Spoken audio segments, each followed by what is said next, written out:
So we are back.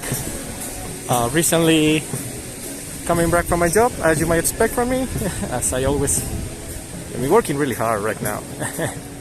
Either way, this is known as Degollado here in Guadalajara. However, this place has a little surprise up until the very end. So we're going to take a little walk over here. Story time.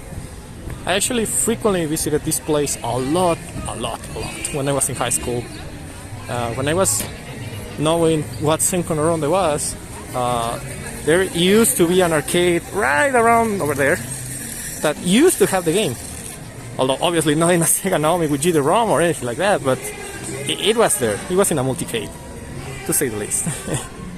It's no longer there ever since like 2019 or something like that. They replaced the machine. And well, pretty sad. Ever since I never visited this place, like actually coming here to do something for myself, no, not really. So now let's take a walk over here. Yeah, I'm very new to this vlogging thing. Recently started like past week just because I was getting into this. I got a new phone. It records pretty well according to what I see on the photos and videos and that kind of stuff. And I thought, yeah, why not? I also got my methods to not showcase the phone or the camera by itself too much, because these places are kind of dodgy. If you are a little careful, not that much. They still.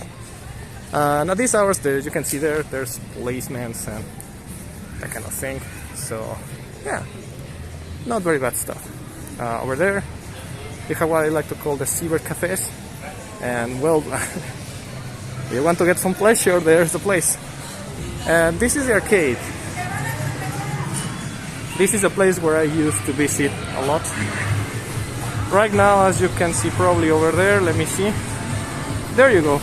There's two Sega Megalos. One of them has Tatsunoko vs Capcom, the other one has a multicade, a Pandora's Box. There's also like racing games.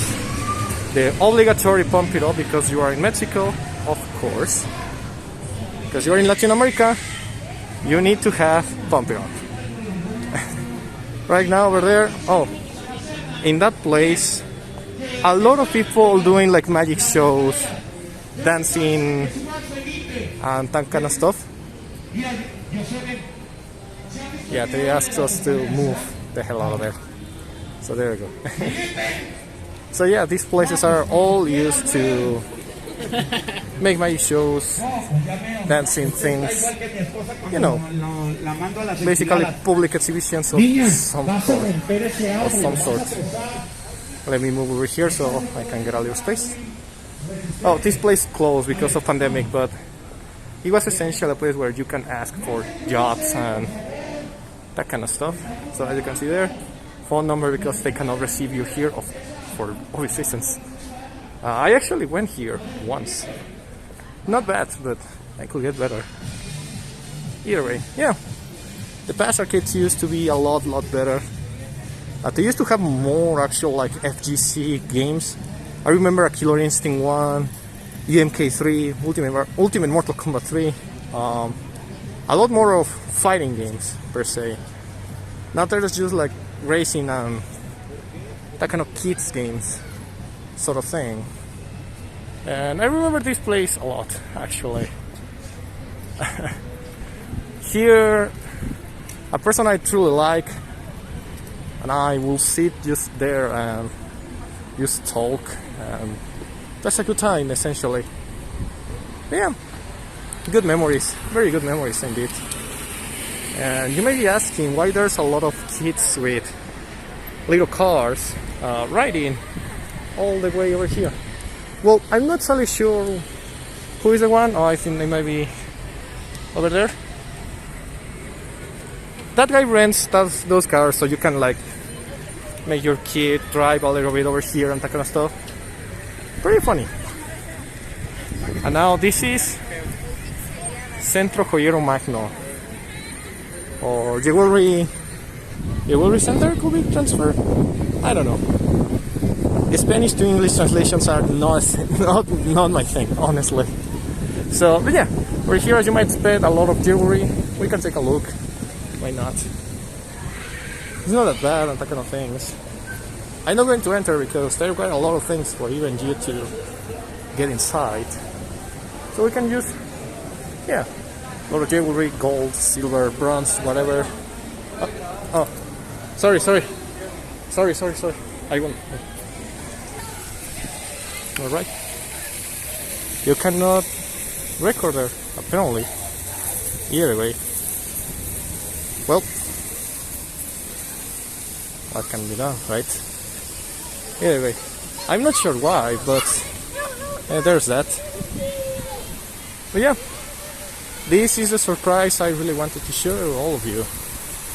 You see that temple that's all the way over there?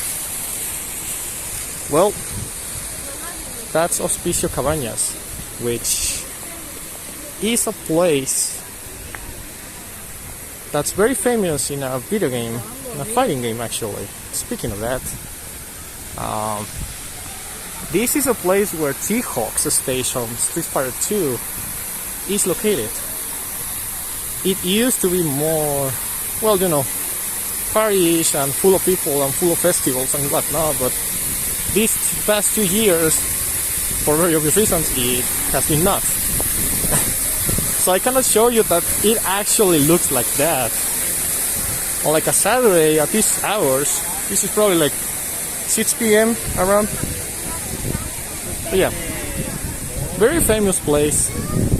I wanted to show you this little video because we're walking around the same areas on the past one.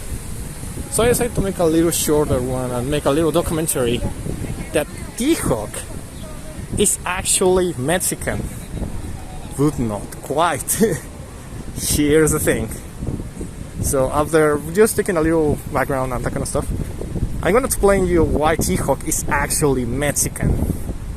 For a lot of very historical reasons and that kind of stuff. It's actually quite interesting. So I will make a pause because of this. I made everything except explain what T.Hawk lore is in this regard. So either way, it is pretty notorious that for a lot of people T.Hawk can be Mexican.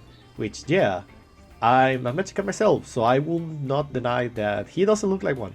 However, there is a very interesting historical fact about the Kickapoo tribu, in which T.Hawk's lore, we can see that he's fighting to get part of their lands back while he stays in Mexico, which is a thing that the real tribe also did. This tribe also lost a lot of their lands because the US took them, although one option they had to recover them was if they accepted they were citizens of the US, which a lot of them ended up getting angry because of that and ended up staying in Mexico. Obviously, Street Fighter 2 is all fiction and this could be mere coincidences. Still, something interesting to tell nonetheless. But yeah, gonna stop over here a little. As you can see here, there's a lot of things, well, not today, but it's really long and it's closed. You can actually get in there, and inside is where it really looks like the stage. Like over here already looks like, but inside is where it really looks like. It really looks like the stage. But I cannot get in there.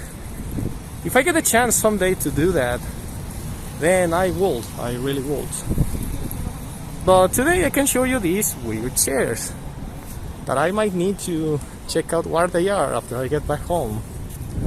So yeah, you can see a lot of flags from different countries. Not sure what are they. I think it could be for the Olympics or something.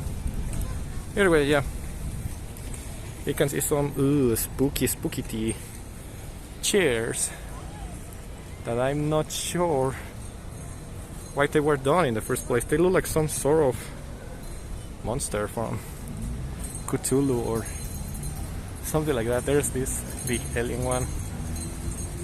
That's sort of wizard looking thing. Yeah, all of them have these tails. You know, there are the trumpet, I guess. And last but not least, this funky fella, my favorite actually, because he looks like a spoon. Or like a squat toilet also. Yeah. Pretty short video. Oh, and there's also this fella over there for some reason. Hey, hello dude. How you doing? So, it's very weird to take this camera. It's like very zoomed out.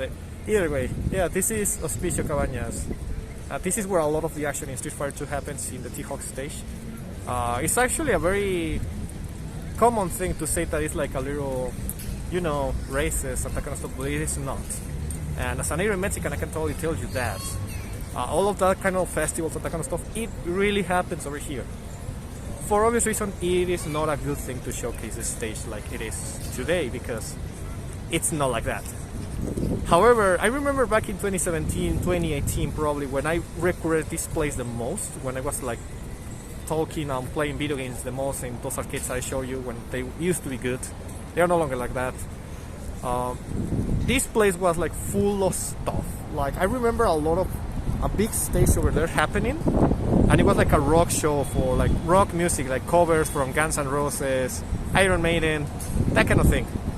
But yeah, this place used to be very alive, and this is where a lot of foreigners used to hang out. I remember talking to a lot of Korean people, Japanese people, people from the United States, people from Europe even. Canada people, sorry.